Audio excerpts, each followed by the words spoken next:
সারা পৃথিবীতে চরিত্রবান মানুষ বানানোর জন্য পাঠানো হয়েছে।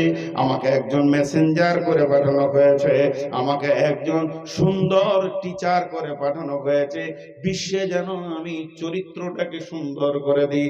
এর জন্য জান্নাতে যখন আমি যাব, যখন আপনাকে আমাকে আল্লাহ জান্নাতে দেবেন, জান্নাতের যতগুলি নিয়ামত আছে, জান্নাতের যতগুলি গুণ আছে, তার মধ্যে একটা গুণ হলো সমস্ত জান্নাতীদের চরিত্র হবে, জোরে বলেন, নবী মুহাম্মদুর রাসূলুল্লাহ সাল্লাল্লাহু আলাইহি ওয়াসাল্লামের চরিত্রের মতো।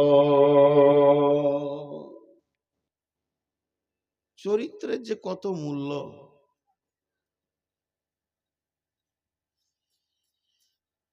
হাজি কটে 12টায় শেষ তো নাকি?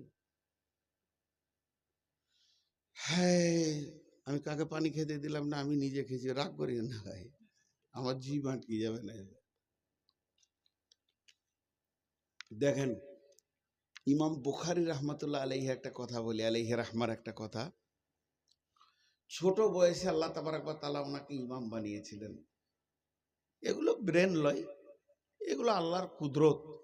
আল্লাহ যাকে দিয়ে দিনের কাজ, এই জাকির নায়কের ব্যাপারটা অনেকে বলে খুব ব্রেন, খুব ব্রেন। আমার ওই রকম আকীদা নাই খুব ব্রেন। আমার বিশ্বাস আল্লাহ ওকে দিয়ে দিনের কাজ নিচ্ছে, এগুলো ব্রেন লয়। এত এত রেফারেন্স, একটা মানুষের ব্রেনের আইকিউ আছে, একটা হিসাব আছে, কিন্তু না, এই জামানায় আল্লাহ ওকে দিয়ে দিনের কাজ নিচ্ছে। এটা একটা পরিষ্কার বোঝা যাচ্ছে যে আল্লাহ কাকে দিয়ে কি কাজ নেবে কোন জামানায়। তো ইমাম বুখারী আলাইহির রাহমা এরকম ছিলেন। তো ছোট ছেলে তো, 17-18 বছর বয়সের বাচ্চা, একটা হাদিসের জন্য বেরিয়েছেন উনি। খবর পেয়েছেন ওই ধুলিয়ানে নদী পার হয়ে একজনের কাছে একটা সহি হাদিস আছে, বেরিয়ে পড়লো।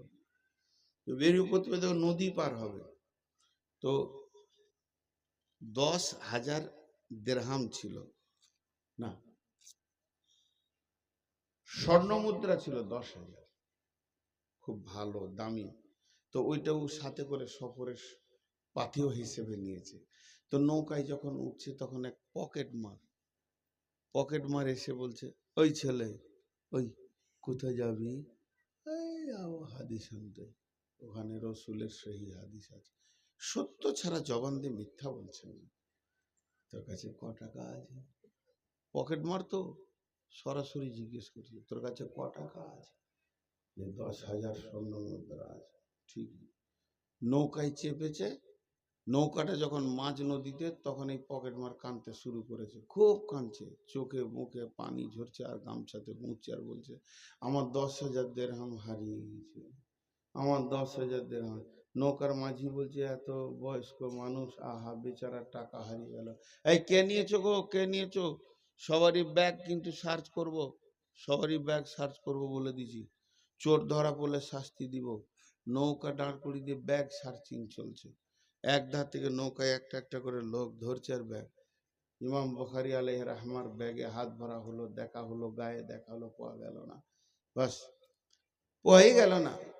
তখন মাঝি বলছে, দেখো বাবা, তোমার অন্য কোনো জায়গায় হারিয়েছে নাকি, এখানে তো পাওয়া গেল না। নদী পার হয়ে গেল, এবার হাঁটছে মাঠে মাঠে। তুই আবার চোরটা গিয়ে বলছে, আরে তোর 10,000 দিরহাম কি হলো? দেখেন, ইমাম বুখারী আলাইহির রাহমা বলছে, তুমি যখন কাঁদছিলে তখন আমি পানিতে ফেলে দিয়েছি। বুঝে তোর জানে লাগলো না? ওই যে টাকাটার থেকে আমার চরিত্রের মূল্য বেশি। ওটা ধরা পড়লে আমাকে চোর সাব্যস্ত করা হতো, আর একবার যদি আমি জীবনে চোর সাব্যস্ত হয়ে যেতাম, আমি রসুলের যে সহি হাদিসটা জমা করছি একজনাও পড়তো না। চোরের বই কে পড়বি? বলবে কি বলবে না? চোর।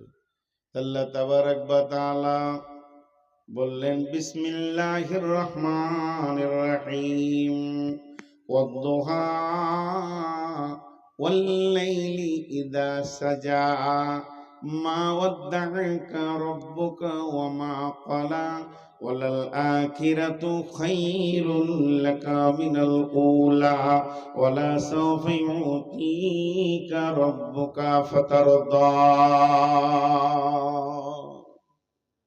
দেখেন, আল্লাহ দুটা কসম খেলেন এখানে। এই যে মহা সত্য, এই সত্যটা আল্লাহ যাকে দিয়ে সারা পৃথিবীতে প্রচার করবেন, যে হলো সেলসম্যান, আমার আল্লাহ হলেন ম্যানুফ্যাকচারের মালিক, আর এইটাকে বিশ্ব জুড়ে তিনি প্রচার করবেন। আর যে নবীকে দিয়ে প্রচার করবেন, ওই নবীর জীবনে যদি একটু লাল দাগ পড়ে যায়, নবী মুহাম্মদ সাল্লাল্লাহু আলাইহি সাল্লাম ভুল বলেছেন, নবী মুহাম্মদ সাল্লাল্লাহু আলাইহি সাল্লাম মিথ্যা বলেছেন, নবী মুহাম্মদ সাল্লাল্লাহু আলাইহি সাল্লাম প্রতারণা করেছেন, নবী মুহাম্মদ সাল্লাল্লাহু আলাইহি সাল্লাম মানুষের সঙ্গে ধোঁকা দিয়েছেন, নবী মুহাম্মদ সাল্লাল্লাহু আলাইহি সাল্লাম খিস্তি করে গালি দিয়েছেন, নবী মুহাম্মদ সাল্লাল্লাহু আলাইহি সাল্লাম মানুষের চরিত্রে দাগ পড়ার মতো কাজ করেছেন। একবার যদি একটা লাল কালির দাগ পড়ে যায়, তো আল্লাহর কালাম পাক আর পৃথিবীর কেউ শুনবে না। তো আমার রব এর জন্য বিশ্ব নবীকে একদিনের জন্ম থেকে নিয়ে 40 বছর পর্যন্ত তিলে তিলে তিলে তিলে তার চরিত্রকে বানালেন এবং সুন্দর একটা মডেলের মানুষ বানালেন, যার কোনো ত্রুটি হলো না। এগুলো বড় বড় ত্রুটিতে চরিত্রে দাগ পড়বে হলো না। তিনি নামাজ পড়তে গিয়ে ভুল করেছেন, পেছন থেকে লোকমা পড়েছে, এটা তো চরিত্রের দাগ নয়। তিনি যেগুলো করলে চরিত্র নষ্ট হয়ে যাবে এমন কাজ 40 বছর পর্যন্ত পাওয়া যায়নি। এরপরে আমার রব তার ঘরে মহা সত্যটাকে দিয়ে বলেছে, তুমি প্রচারে নেমে যাও, এবার তুমি প্রচার করো, যাও তুমি অন্ধের আলোকে পৌঁছে দাও। কোন বিরাগী মন উদাসী হীরা গুহার মাঝে, কার বিরহে চোখের পানি ঝরাই সকালে সাঁঝে, ছাড়লো বাড়ি কিসের আশা, বাঁধল বাসা হীরা গুহায়, কার বিরহে আকুল আশা অন্তরে তার